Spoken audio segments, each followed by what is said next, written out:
What's going on, guys? Alex here with 814 EDC, and today I want to do my full review of the Kansept Knives Caveman. Now, this is a knife that is in via the Lefty passaround group, and it is part of a little concept package featuring the Caveman and the Eagle Strike. The Eagle Strike full review will be probably on Saturday. You guys are seeing the Caveman full review on Thursday, so I think Saturday is going to be my next video. But of course, it's in via the Lefty passaround group, and I don't know, guys. I really didn't pay, Kansept much attention, before the last couple of months. But I've had in a couple of their knives. Of course, I have these two. I just got in, if you guys caught, I believe, the end of last week's video. I got in the Bison and the Caser. And I think I have a few other ones coming as well. And I've been very, very impressed by their fit and finish. And, their quality is very, very good. And it seems like they are doing, it seems like every week they're coming out with another design by, someone in the EDC realm, which is very, very cool. Like, if you just go look on their website, which I will leave a link to down below, specifically to the Caveman, but you can go and look at, just look at their designers page, and there's just guys in the community, well-known knife designers, or maybe this is someone's first design. It's really, really cool to see them bringing these designs to life. And I believe the designer of the Caveman, his name is Jesse Pauley. I believe, I could be mistaken here, but I believe this is his first design. Again, I could be completely wrong, but I want to say Caveman. Actually, if you go to, so I'll leave a link to, like I said, the Caveman, and there is a little blurb about him. So he's originally from West Virginia. In 2021, he became an active member of the knife community on Facebook. He founded Caveman EDC, which is hence Caveman, a group that has allowed him to connect with like-minded enthusiasts and build lasting friendships with makers and collectors. So I want to say this is his first design. So Jesse, great first design, man. I know he commented on my short of the Caveman, so if you're coming back to watch my full review, great design, dude. We're going to jump right into materials. So you guys can see that this is rocking some jungle wear fat carbon. Really, really like jungle wear. It's one of those fat carbons that, typically isn't like at the top of my list when I would rank them, but the few times that I've handled it, I really enjoy it. The greens and the blacks just looks really, really good. And of course, you have the titanium bolsters on both sides. You have a non-reversible, which it makes sense with a frame lock, but a non-reversible titanium clip that goes pretty deep into the pocket, and it's a very functional clip. And from an aesthetic standpoint, I like it quite a bit as well. Like we just touched on, frame lock here. You have a back spacer, dual thumb studs for deployment, and then you have this really, really interesting sheepsfoot style blade. The blade steel is 20 CV. You have this really nice sort of dark wash on it that matches the titanium bolsters and the whole titanium frame lock side very, very well. There we have Caveman, and I believe that is Jesse's maker's mark. It comes down to a pretty thin edge. I would say blade stock thickness is pretty thin. I would say on the thinner side of medium. Then of course you have some very spaced out jimping up top here, and you have a very nice forward finger choil as well. As far as internal milling, there are quite a few pockets on the show scale side, which is impressive, even though you have that camo carbon, or excuse me, I keep saying camo carbon, fat carbon inlay there. It's not the most lightweight knife, and it's of course not a small knife. Give you guys some quick specs here. So the weight, I actually would never have guessed that until I just read it.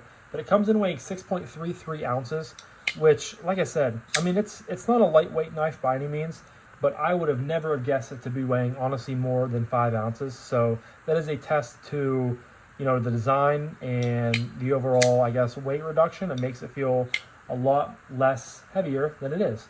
But we have a blade length coming in at 3.57 inches, an overall length from tip to butt of 8.21.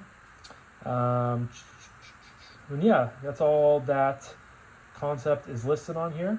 Unfortunately, on the website, this specific version is out of stock, but there are 6 in total. So we have this version. Let me go back a page. It's a lot easier to read. Only 2 are currently available. So the currently available ones, you have a Damascus bladed with an 80s camo carbon. And then you have a just completely, basically this black wash on the blade and the titanium bolsters, but everything. You don't have an inlay, which I like quite a bit. That would probably be my personal go-to, with a little pop of satin there on the thumb studs and the pivot. Then you also have a stonewash titanium with a satin blade.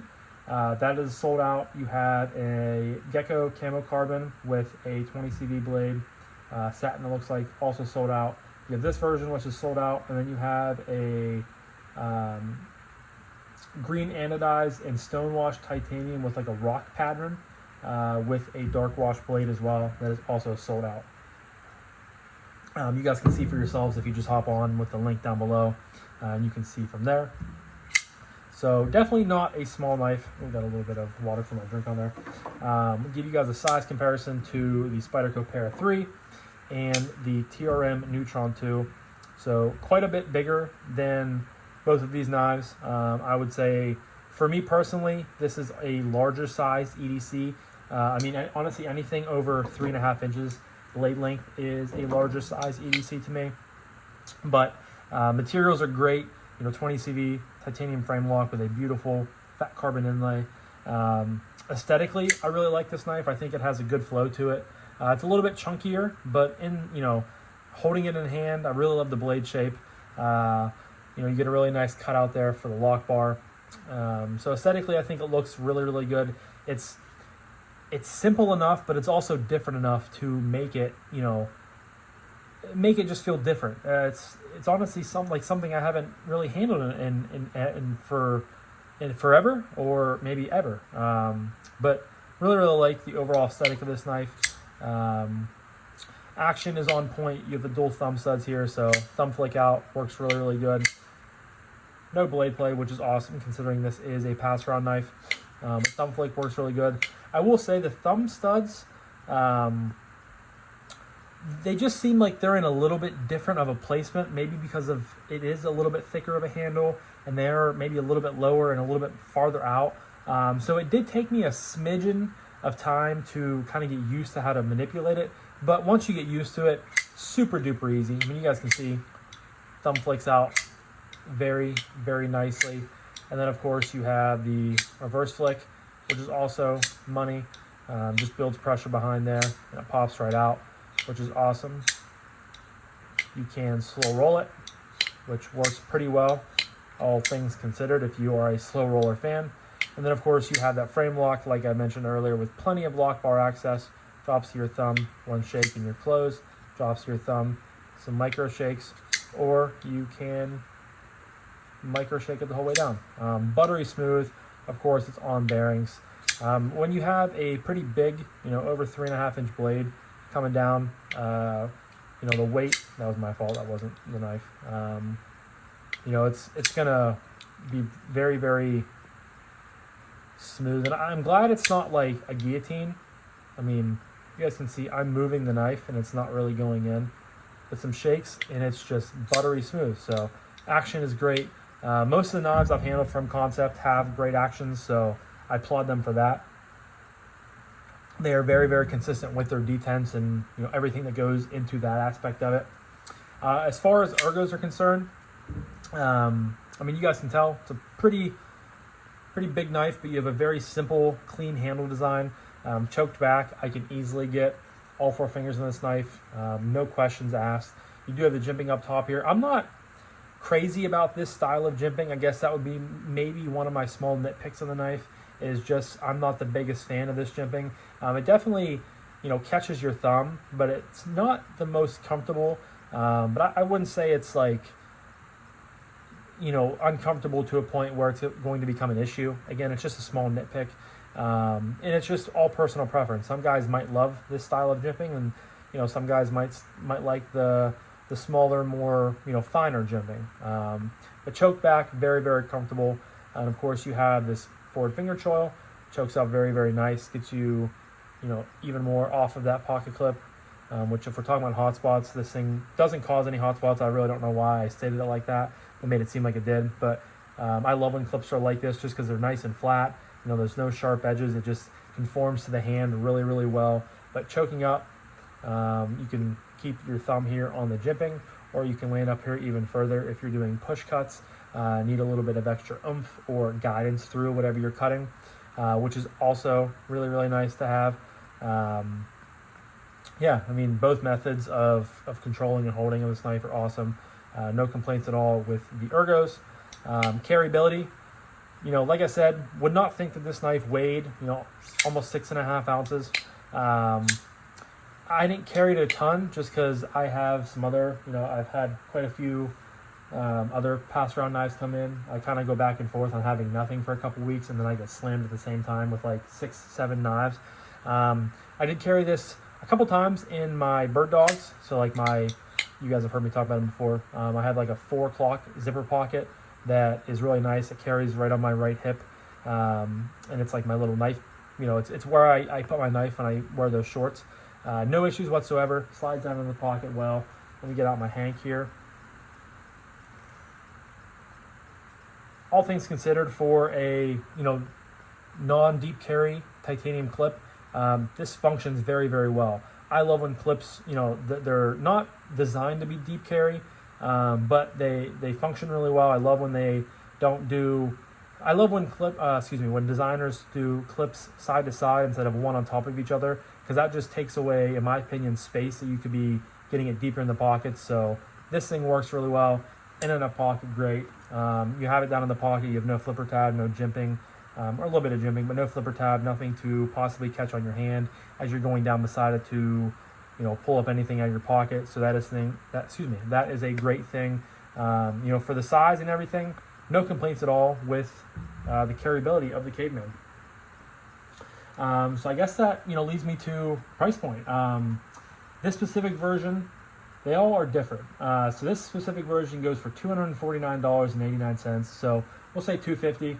Let me see here. So we have 3 versions at $250, and we have 1 version at $239, and we have 2 versions at $229. So the more expensive models are this version, the version with the Gecko camo carbon, and then the version with 80s fat carbon. 80s camo. It's the same damn thing, Alex. 80s camo carbon with a Damascus blade. Those 3 are the top of the pricing.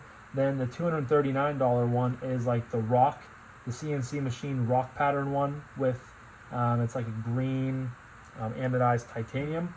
And then the $229 ones are just the plain stonewashed titanium with a black washed titanium, which honestly those 2 are probably my favorite, followed by this one. So I mean, price point, $250. I have no qualms. I mean, and you guys have heard me talk quite a bit about this. As far as value goes with that price, I don't think $250 is value. I think for the money you're spending for $250, you can get a lot of stuff in the knife world these days.